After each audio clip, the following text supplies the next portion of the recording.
Bonjour, salut, je m'appelle Niall.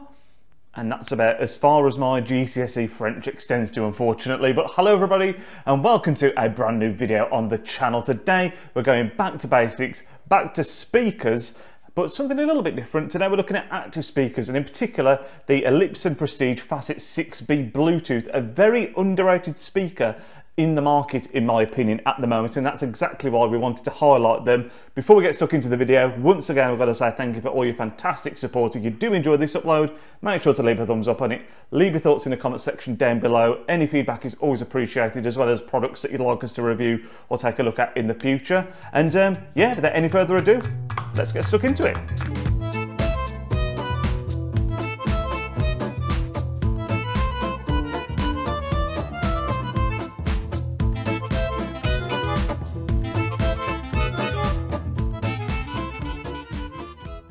Active speakers are a really interesting one at the moment. The marketplace is super competitive, especially when it comes to speakers that are £1,000 and under, and the Elipsons fall right in the middle of that kind of price point. At full retail, these are £599, and just the first thing that I want to touch upon is the design of the speakers themselves, which I think is really fantastic. It's a really modern, sleek design. The model we've got here is the black gloss and walnut, so you can see you've got obviously the walnut portion at the rear of the speaker, then the black facing front grille, if you like. The size of them is really nice as well. I think you could very easily use these as a desktop speaker, but just as much you could also put them in a more traditional hi-fi system using a stand. They do have little rubber feet on the bottom, so if you did want to use them on like a a sideboard or a desk, something like that, that's really handy for that. And like I say, I think just generally they're a really nice looking speaker. I'm especially a big fan of the design here of the tweeter on the and the driver as well. When it comes to connectivity, I think that can be something that a lot of people are concerned about when you're looking at active speakers. Obviously,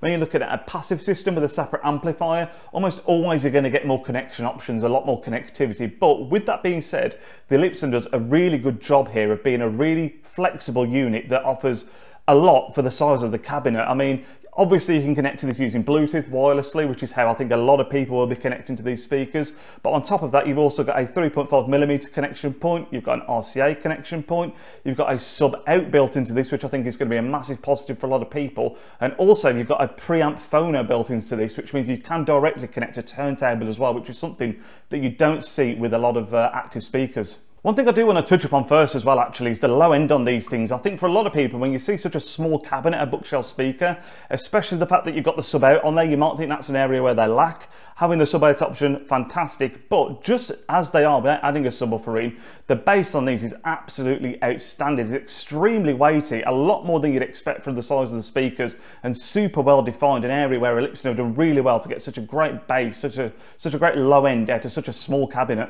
You've also got the port on the back of the speaker, which again plays a big part in help producing and managing that low end, whilst also lowering the distortion levels of the speaker as well. And yeah, just the low end generally is handled a lot better from these than I think you would ever expect before you had a listen. Built into the Elipsons, you've got the 70-watt Class D amplifier, and what that does is provides all the power to provide this absolutely massive sound from a really small speaker. Again, I've mentioned it a little bit when it comes to the low end side of things. The general theme of these Elipsons, from my experience, is it's a small bookshelf speaker that produces a really large dynamic sound. You could happily use these as in a desktop setting, but equally so, if you were using these in a more traditional hi-fi kind of system, in a mid-sized room at least, these would do a fantastic job. The one area that I think they would need a little bit of assistance, the low end is great, but that is the area where the sub out is going to come in handy, because I think when you fill in a larger room, maybe it need a little bit of support there. But even so, again, for the $599 price point, the sound that these put out is absolutely outstanding. The other thing that I think makes these so special is that I think if you look at the market and what other speakers at similar price points tend to offer,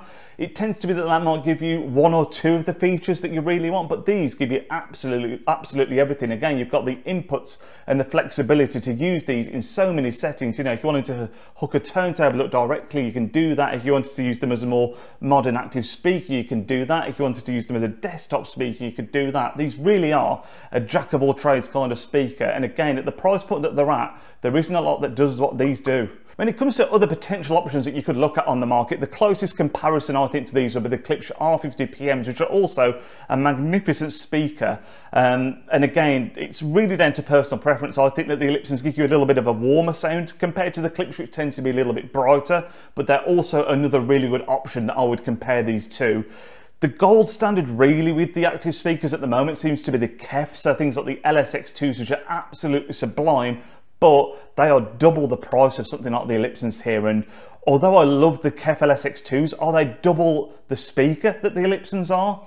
Probably not, in my opinion, no. We did also try these using the Weem Plus just to see what kind of difference it would make, and I must say the DAC in the Weem, being an upgrade on the one built into these, did make a bit of a difference. It got a little bit more performance, and it was also really nice to have the connection options of being able to connect to them over Wi-Fi and AirPlay. I know a lot of people are a big fan of AirPlay, which unfortunately isn't supported on the speakers as they are. You've obviously got the Bluetooth wireless option, so having that option with the Weem was really, really nice. But again, I think as they are, they're fantastic, but something like the Weem could be a good option if you're looking to get that little bit extra out of them. I think just to summarise, what we've got here is a big sound, big flexibility and a small footprint, which is always a fantastic combination when it comes to an active speaker. And again, particularly at its price point, there's not a lot that does what this speaker does. And I've got to say as well, France right now, generally speaking, are putting out some great hi-fi. Obviously the Elipsons that we've spoken about today.